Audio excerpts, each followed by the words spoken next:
Assistant ഡയറക്ടറായിട്ട് അങ്ങനെ cinema PGയും ഇതൊക്കെ കഴിഞ്ഞ് എന്താ വിഷ്വൽ മീഡിയയാണ് പഠിച്ചത്.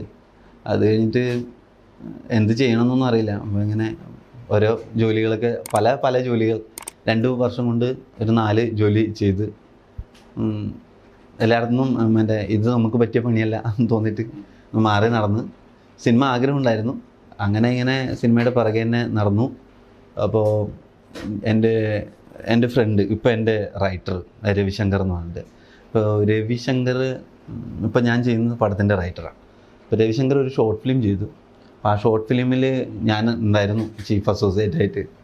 അപ്പോൾ ആ ഷോർട്ട് ഫിലിം അങ്ങനെ കുറച്ച് കൊള്ളാവുന്ന രീതിയിൽ ശ്രദ്ധിക്കപ്പെട്ടപ്പോൾ തോന്നി ഇനിയിപ്പോൾ സിനിമ തന്നെയാണ് അടുത്ത ഷോർട്ട് ഫിലിം ശ്രദ്ധിക്കപ്പെട്ടു എന്ന് പറഞ്ഞിട്ട് നേരെ അങ്ങ് സിനിമയിലേക്ക് ഇറങ്ങി. പക്ഷേ അതൊന്നും നടന്നില്ല, ഒന്നും നടന്നൊന്നുമില്ല. പക്ഷേ ഇങ്ങനെ കുറേ കാലം കൊച്ചിയിൽ ഇങ്ങനെ സ്വാഭാവികമായിട്ടും മറ്റേ കോടമ്പാക്കത്തെ പൈപ്പ് വെള്ളക്കാലം പോലത്തെ ഒരു എറ. അപ്പോൾ ശ്യാം പുഷ്കറിനെയൊക്കെ പരിചയമുണ്ടായിരുന്നു. ശ്യാമേട്ടനാണ്. ശ്യാമേട്ടൻ്റെ കൂടെ ഇങ്ങനെ പോയിരിക്കും വൈകുന്നേരമൊക്കെ സംസാരിക്കാനൊക്കെ ആയിട്ട്. അപ്പോൾ ദിലീഷ് പോത്തൻ, ശ്യാമേട്ടൻ, ആ പരിചയം ത്തിലൂടെ രവി പിന്നെ ആ സിനിമയിൽ എന്താ ഗ്യാങ്സ്റ്ററിൽ വർക്ക് ചെയ്യാൻ കയറി. പിന്നെ റാണി പത്മിനി രവിയും കോറൈറ്ററായിരുന്നു രവിശങ്കർ.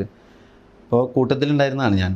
അപ്പോൾ എന്നെ എന്തെങ്കിലും ചെയ്യേണ്ടത് പറഞ്ഞിട്ട് അഭിനയിക്കാൻ വിളിച്ചതാണ് മഹേഷിൻ്റെ പ്രതികാരത്തിൽ അഭിനയിച്ച പരിചയമുള്ളതുകൊണ്ട് തൊണ്ടി മുതൽ ചെയ്യുമ്പോൾ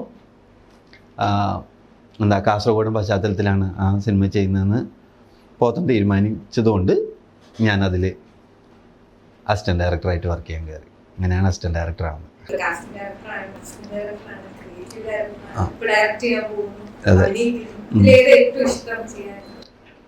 ഇതെല്ലാം പിന്നെ എന്താ ഇതെല്ലാം ഇതിന് നമ്മൾ ഡയറക്റ്റ് ചെയ്യാനുള്ള ഒരു ആഗ്രഹത്തിൻ്റെ പുറത്താണ് എല്ലാം ഇറങ്ങിത്തിരിക്കുന്നത്. ബാക്കിയെല്ലാം ഇതിലേക്കുള്ള വഴികളാണെന്നാണ് തോന്നുന്നത്. പിന്നെ എനിക്കിപ്പോൾ തോന്നുന്നത് ആക്ടർ എന്നുള്ള രീതിയിൽ കുറച്ച് ഉത്തരവാദിത്വം എന്നെ ഏൽപ്പിക്കുന്നുണ്ട്, കുറച്ചധികം ഉത്തരവാദിത്വം ഏൽപ്പിക്കുന്നുണ്ടെന്ന് തോന്നുന്നു ഒരു സിനിമയുടെ. അപ്പോൾ കുറച്ചും കൂടി ഈ അഭിനയത്തിനെ സീരിയസ് ആയിട്ട് കാണാം എന്നും കൂടി വിചാരിച്ചു തുടങ്ങിയിട്ടുണ്ട്. അല്ലാതെ എനിക്ക് സംവിധാനം ചെയ്യണം, ഇപ്പോൾ ഈ ചെയ്തുകൊണ്ടിരിക്കുന്ന പണി ഭയങ്കര ബുദ്ധിമുട്ടാണ്. എന്നാലും സംവിധായകനാവണം എന്നുള്ളതാണ് ആഗ്രഹം. അതുതന്നെയാണ് ഭയങ്കര നമ്മളെ മുമ്പിലോട്ട് നീക്കുന്നത് ആക്ച്വലി.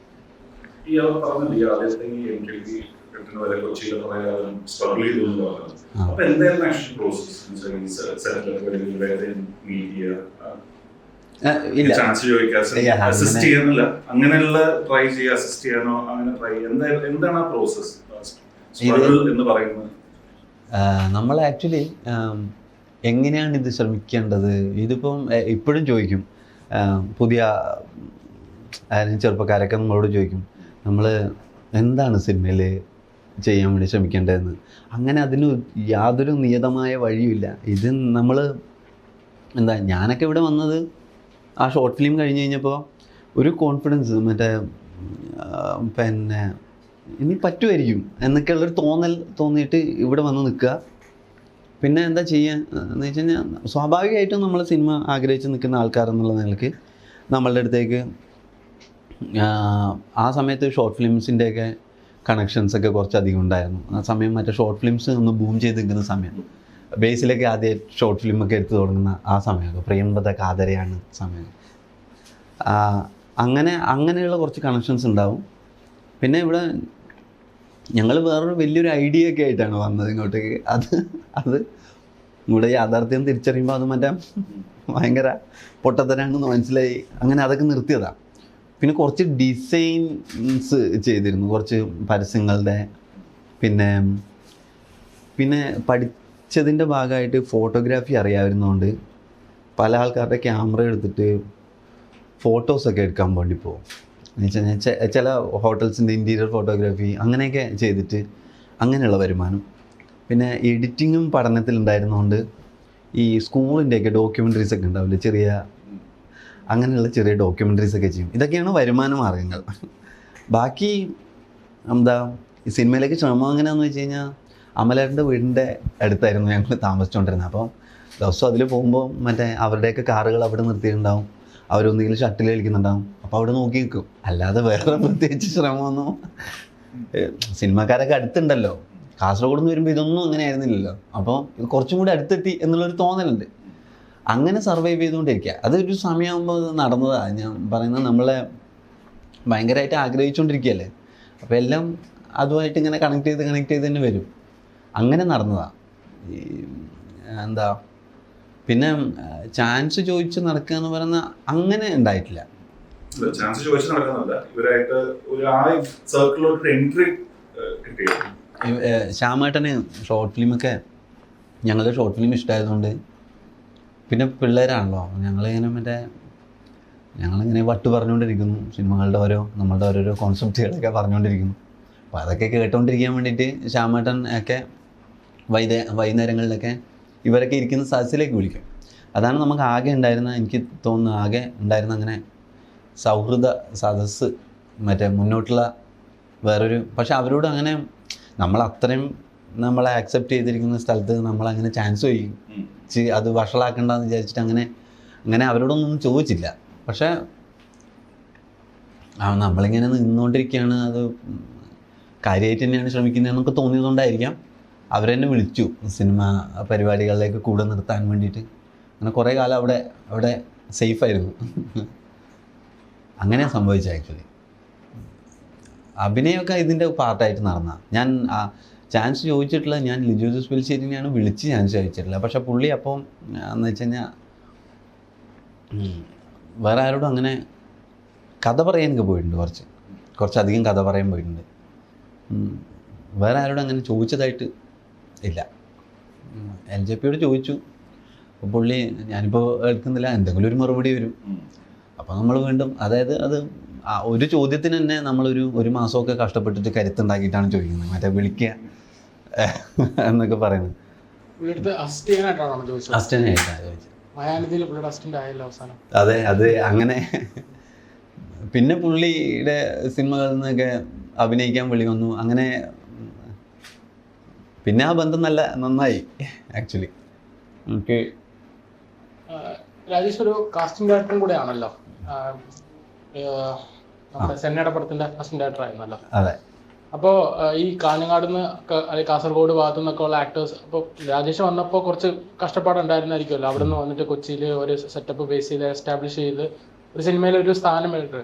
സോ ഒരു giving back to the region from where you are coming back from you are coming, അതാണോ അവിടെ നിന്നുള്ള ആക്ടേഴ്സിനെയൊക്കെ കൂടുതൽ കാസ്റ്റ് ചെയ്യാനൊക്കെ ഉള്ള, അല്ലെങ്കിൽ അതിൻ്റെ ഒരു റീസൺ? അങ്ങനെ നമ്മളതൊരു അങ്ങനെ ആക്കി എടുക്കാതിരിക്കുക ആണ് നല്ലതെന്ന് എനിക്ക് തോന്നുന്നത്. ഞാൻ ആക്ച്വലി ഇപ്പം ഞാൻ കാസർഗോഡ് നിന്നാണല്ലോ വരുന്നത്. അപ്പോൾ നമുക്ക് സിനിമ എന്നൊക്കെ പറഞ്ഞു കഴിഞ്ഞാൽ ഭയങ്കര ദൂരെയുള്ളൊരു കാര്യമായിരുന്നു. അങ്ങനെയല്ല ഇപ്പം ഏത് റീജിയനിലും എവിടെയും ഏത് ലോക്കൽ ഏരിയയിൽ നിന്നും ആൾക്കാർക്ക് സിനിമ സ്വപ്നമൊക്കെ കാണാം. അങ്ങനെ ആയിട്ടുണ്ട്. അത് സിനിമയുടെ മാറ്റമാണ്. നമ്മളുടെ സമയത്താണ് ആ മാറ്റം ഉണ്ടായത് എന്നുള്ളതാണ് ശരിക്കും പറയാൻ പറ്റുന്നത്. ഇത് ലോക്കലീസ് ഇൻ്റർനാഷണൽ എന്ന് പറയുന്ന ആ വൈബ് സിനിമകൾ ഇപ്പം അടുത്ത കാലത്തുണ്ടായിരുന്ന ആ സമയത്താണ് ഞാനും സിനിമയിലേക്ക് വന്നത്. അപ്പോൾ എനിക്ക് അങ്ങനെയൊക്കെയുള്ള കുറേ ചാൻസുകൾ കിട്ടി. എൻ്റെ നാട്ടുകാരെ കുറച്ചധികം അത് പിന്നെ ഒന്നെന്ന് വെച്ച് കഴിഞ്ഞാൽ അവരെന്തായാലും നാട്ടിൽ സിനിമകൾ ചെയ്യുമായിരുന്നു. ഞാൻ ഉണ്ടായിരുന്നതുകൊണ്ട് എനിക്ക് കുറച്ചും കൂടി അതിൽ ഇടപെടാൻ കൂടി കഴിഞ്ഞു. അത് എനിക്കും കുറച്ചും കൂടി ഗുണമായിട്ടേ ഉള്ളൂ എൻ്റെ സിനിമ കരിയറിൽ നിന്നാണ് വിചാരിക്കുന്നത്. അപ്പം അത് അങ്ങോട്ടും ഇങ്ങോട്ടുള്ളൊരു കൊടുക്കൽ വാങ്ങലാണ്. ഞാനങ്ങനെ മനഃപൂർവ്വം നാട്ടുകാരെ ഒന്ന് രക്ഷപ്പെടുത്തിയേക്കാം എന്ന് വിചാരിച്ചിട്ടില്ല. ഈ കാസ്റ്റിംഗ് ഡയറക്ടറിന്റെ റോള് എൻജോയ് ചെയ്യുന്നുണ്ടോ? അതായത് ഒരു 100-ൽ പല ആൾക്കാരിൽ നിന്ന് റൈറ്റ് ടാലൻസിനെ കണ്ടുപിടിക്കുക എന്ന് പറയുന്നത് അത്ര എളുപ്പമുള്ള ഒരു പരിപാടിയല്ലല്ലോ. ഈ വർക്കുകളെല്ലാം പകുതി ഭയങ്കര എക്സ്ട്രീം സന്തോഷം, പകുതി ഭയങ്കര ബേജാറുള്ള പരിപാടികളാണ് എന്നെ സംബന്ധിച്ചിടത്തോളം. അത് അഭിനയിക്കുന്നതായി കഴിഞ്ഞാലും കാസ്റ്റിംഗ് എല്ലാം. ഇതിൽ കാസ്റ്റിംഗ് ഡയറക്ടർ എന്ന് പറയുമ്പോൾ ഒരുപാട് കാര്യങ്ങളിലെന്ന് വെച്ചാൽ എനിക്ക് മനുഷ്യന്മാരെ ഭയങ്കര ഇഷ്ടമാണ്. എനിക്ക് പലതരം മനുഷ്യന്മാരെ ഭയങ്കര ഇഷ്ടമാണ്. എനിക്ക് അവരോട് കമ്മ്യൂണിക്കേറ്റ് ചെയ്യാൻ ഇഷ്ടമാണ്. അവരുടെ കാര്യങ്ങൾ കേൾക്കാൻ ഇഷ്ടമാണ്. കുറച്ച് നേരം അവരെ ഇരുന്ന് ശ്രദ്ധിക്കാൻ എനിക്കിഷ്ടമാണ്. അപ്പോൾ അതൊക്കെ നടക്കും. കാസ്റ്റിംഗ് ഇതിൽ പോകുമ്പോൾ ഒരുപാട് ആൾക്കാരെ കാണാം. ഒരുപാട് ആൾക്കാർ നമ്മളോട് വന്ന് സംസാരിക്കും. അങ്ങനെയൊക്കെയുള്ള കുറേ കാര്യങ്ങളുണ്ട്. പക്ഷേ ഇതിൽ പ്രശ്നം എന്ന് വെച്ച് കഴിഞ്ഞാൽ നമ്മൾ വളരെ നിഷ്കരണം ആൾക്കാരെ, അതായത് ഇവർ മറ്റേ ഒരു ജീവിതകാലത്തെ സ്വപ്നങ്ങളൊക്കെ ആയിട്ടാണ് വരുന്നത്. അത്രയും കാലമൊക്കെ ചാൻസ് ചോദിച്ച് നടന്നിരുന്നവരൊക്കെ നമ്മൾ മുമ്പിലേക്ക് എത്താം. നമുക്ക് അതിൽ യാതൊരു കരുണയും ഉണ്ടാവാത്തൊരു പണിയാണ് ഞാൻ ചെയ്യുന്നത്. ഞാൻ ആക്ച്വലി അങ്ങനെ ഒരു ബന്ധത്തിൻ്റെ പേരിലും ഒരാളെയും ഇതുവരെ കാസ്റ്റ് ചെയ്തിട്ടില്ല. അപ്പം നമ്മളെ അടുത്ത ആൾക്കാരൊക്കെ ആയിരിക്കും, എൻ്റെ അത്രയും വേണ്ടപ്പെട്ട ആളുകളൊക്കെ ആയിരിക്കും ഞാൻ ഒഴിവാക്കേണ്ടി വരും. അപ്പോൾ ഉണ്ടാകുന്നൊരു വിഷമമുണ്ട്. ഇപ്പം നമ്മൾ 1000 ആൾക്കാരിൽ നിന്ന് 100 പേരെ നമുക്ക് സെലക്ട് ചെയ്യാൻ പറ്റുള്ളൂ. അപ്പോൾ ഉണ്ടാകുന്നൊരു ബുദ്ധിമുട്ടെന്ന് പറയുന്നത് അതും ഇതിൻ്റെ ഭാഗമാണ്. പക്ഷേ പ്രൊഫഷണലായി കാണുക എന്ന് പറഞ്ഞിട്ട് അതിനെ നമ്മൾ ആ വിഷമം ഒന്ന് മാറ്റി വെക്കും ആക്ച്വലി. തിയേറ്റർ ആർട്ടിസ്റ്റായിട്ട് കുറെ കാലം വർക്ക് ചെയ്തു, പിന്നെ നാടകം എഴുതി. അപ്പൊ അഭിനയം ചെറുപ്പത്തെ വലിയ ആഗ്രഹമായിരുന്നു സിനിമയിൽ അഭിനയിക്കുന്നത്? അല്ല, ഞാൻ അങ്ങനെ അഭിനയിക്കാൻ വിചാരിച്ച് ഞാനൊന്നും ശ്രമിച്ചിട്ടില്ല ഇതുവരെ. അഭിനയം ആദ്യം വേണ്ടാന്ന് വെച്ച് ഇരിക്കുകയാണ്. നമ്മൾ എൻ്റെ പിന്നണി ഇത് ആദ്യമേ അഭിനയിച്ചൊക്കെ തുടങ്ങിയിട്ടുണ്ടെങ്കിൽ, നാടകത്തിൽ അഭിനയിച്ചിട്ടൊക്കെ ഉണ്ടെന്നുണ്ടെങ്കിലും സിനിമ കാണാൻ തുടങ്ങിയത് മുതൽ ഇതിൻ്റെ പിന്നണിയിൽ പ്രവർത്തിക്കുന്ന ആൾക്കാരോടാണ് കൂടുതൽ ആരാധന തോന്നിയത്. അപ്പോൾ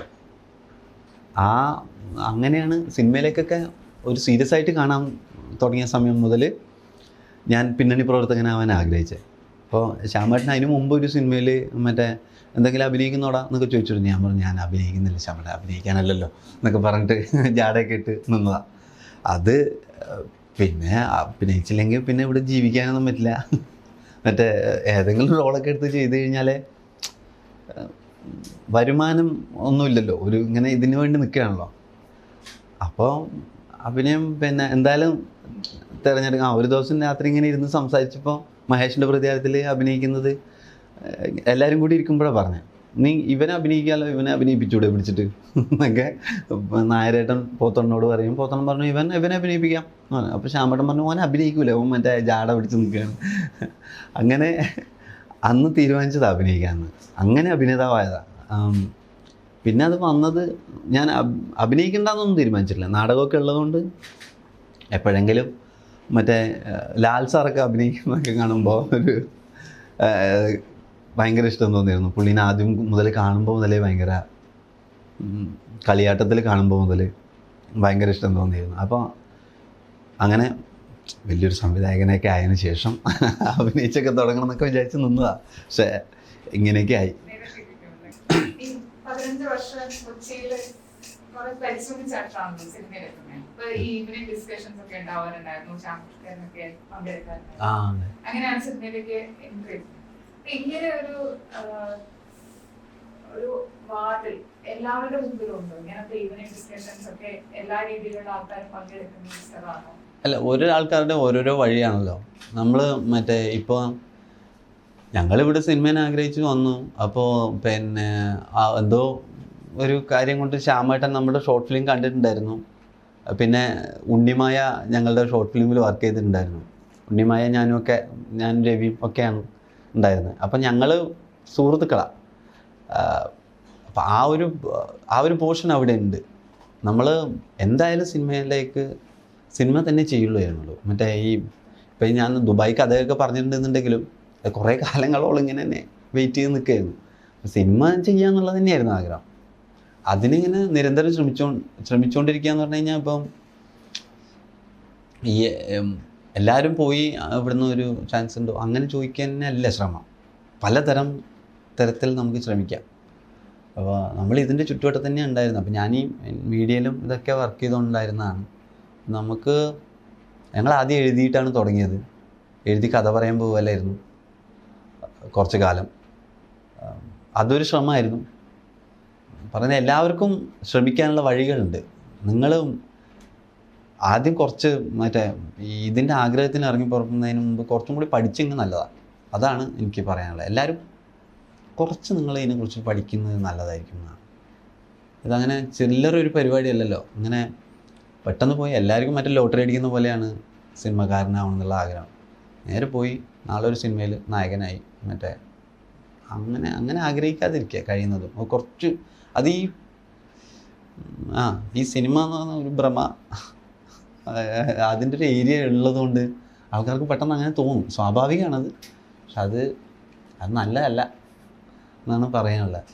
ലോജിക്കലായിട്ടുള്ള ഒരു ഇടമല്ല. അപ്പം സൂക്ഷിക്കുക, സ്വന്തം കാര്യം നോക്കാനൊക്കെ അറിഞ്ഞിരുന്നു കഴിഞ്ഞാൽ നല്ലത്.